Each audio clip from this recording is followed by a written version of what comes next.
Hey guys, what's up? It's Adam here from AM Music, and in this video I'm going to look at different types of ear candy you can add to your tracks. What is ear candy? It's those little extra moments that you just add on the top of your track and they just make it a bit more unique, a bit more special. So I'm going to share with you a few of my favorite ones. Anyway, let's jump in. The first one we're going to look at is the reversing audio. And I have a whole video dedicated to this here. But reversing anything like vocals, snare drums, crash cymbals, guitar chords, piano chords, all of these sound so cool leading up into something. Let me show you an example. So in this track here, kind of a techno-y house, light kind of electronic music piece. It's got kind of like a Native American theme to it.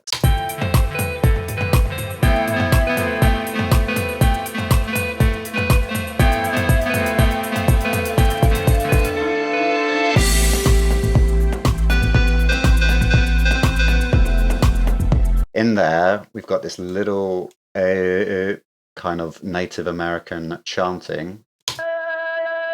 But what I've then done to kind of add some interest, add some ear candy, is I've run that through Alchemy, which is a sampler, and I've kind of gone for the granular synthesis aspect of it. So if I just play that.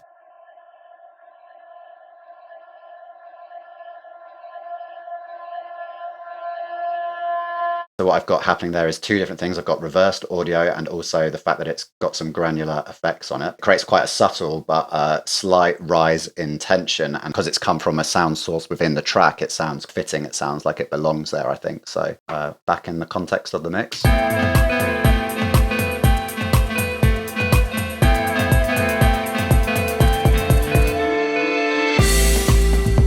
don't think I've got any other reverses in this track. Oh yeah, and I have got some reverse here as well. It kind of adds that feel that something is building up. And yeah, that one's just taken from the lead synth, and I've just held one chord and then reversed it. The next ear candy thing I like to do is to use pitch shifted vocals. If I'm working on a track that has vocals in it, then what I'll often do, if I don't have enough harmonies or alternate vocal things, I'll often pitch shift vocals up or down, maybe a perfect fifth or an octave. These ones usually work quite well. And I'll just layer them in certain places so you get your own kind of richness and fullness to the vocal. It just creates some different textures. Let me show you. And by the way, I'm really not a great singer, so bear with me. Longing for the coastline every night. So as well as that vocal here, I've got this harmony. Longing for the coastline every night. Now, sound quality wise, it's not amazing. It's a little bit rough around the edges, but all I've done is it's actually exactly the same vocal. But you see that there, that +7, that's because I've boosted it up a perfect fifth or 7 semitones. And at the same take, this one's just slightly louder. Longing for the coastline every night. That's the vocal, and this is it in the context of the song. Longing for the coastline every night. It's really quite rich and quite thick, and I think that sounds pretty cool when they're together. And it also sounds good if it's up a whole octave or down a perfect fifth or down an octave, essentially creating like a guitar power chord but out of a vocal, which is quite cool. The next one is killer and often overlooked by people that are newer to music production, and this is drum fills. It's really effective and it's really easy to do. Like even just a quick 1-2 on the snare will make a big difference, like every so often, because if you've just got a groove going for like a 4-minute song, it's just not that interesting to listen to. But if you have the occasional, you like your ears prick up, it creates some expectation, and then bam, the chorus. So just some simple drum fills, and I think I did a whole video on drum fills here. So drum fills, they create expectation, they create interest, and they are really easy to do. You just have to find a couple of drums, snare drum, toms. You can just do quavers, semi-quavers, or you can do triplets. Really simple. And it can just be on a snare drum. You could just find a snare drum and go da, da, da, da. And that's all there is to it, but it makes a big difference. Just it can be one beat long, it could be one bar long, doesn't matter, but it will have a huge impact on your sound. Let me show you. Even in this track, I've just used them very sparsely, but you can hear one just right at the end of this phrase, at the end of the chorus, and that's often where you'll hear them going into choruses, going out of choruses. Maybe after 4 bars, you'll hear a drum fill.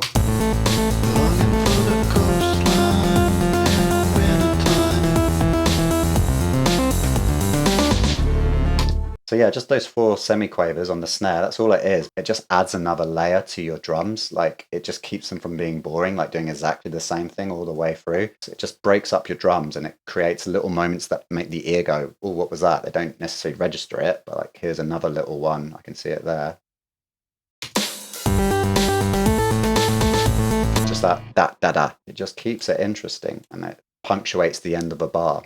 And I wonder if I've got any more interesting ones in here. A little one from the bongo.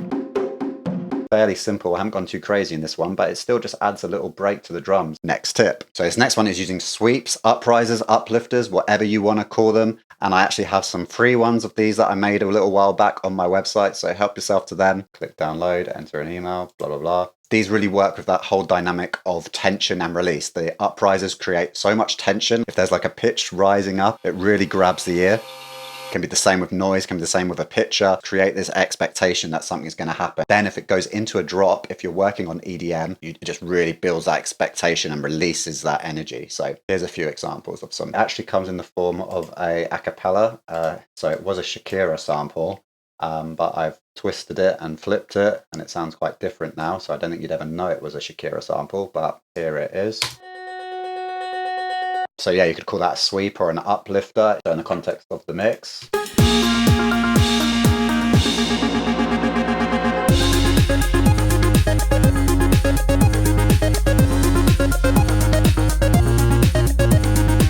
And I have one other sweep in this one, or I'm calling it a sweep, even if it's not technically like a white noise sweep. That in itself is kind of speeding up, which you can do as well. You can like chop something up to go from say quarter notes to eighth notes to 16th notes in like a short space of time, and it really creates this ramping up in energy. These are all bits of ear candy, and you could just use a transition. Here's my free sample pack, Levitation Uprisers. And yeah, you can just drag and drop those into your production and it will create a bit more tension.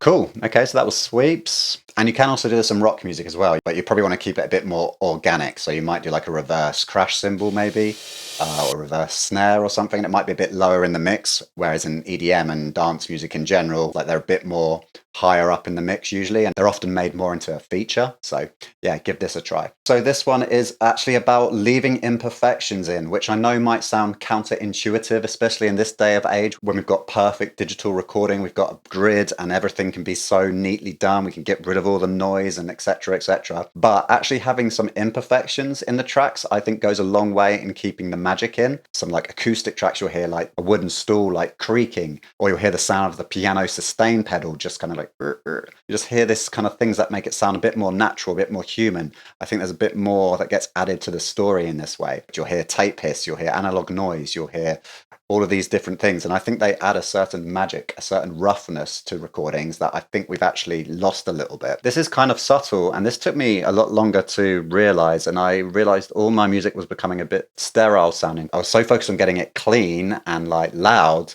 that it just became a bit sterile, a bit dull, a bit lifeless. And I heard, I think it was Apparat or maybe Moderat or something, one of these kind of electronic producers. They say to embrace the chaos, basically. So that's what I started trying to do, is just ironically add noise back into my production. So like, I think in this one, there's some wave sounds.